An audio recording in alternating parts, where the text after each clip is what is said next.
So guys, mbanje kubasuhuza kubw'iyi video tugiye gukora.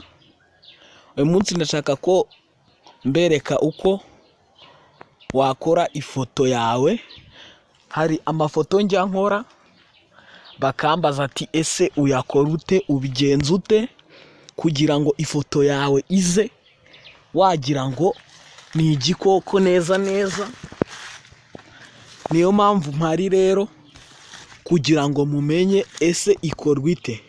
So guys, application bayita Angry Face. Iyo application bita Angry Face uraza muri Play Store yawe, ariyo yi ufitemo data ugasearchinga Angry Face.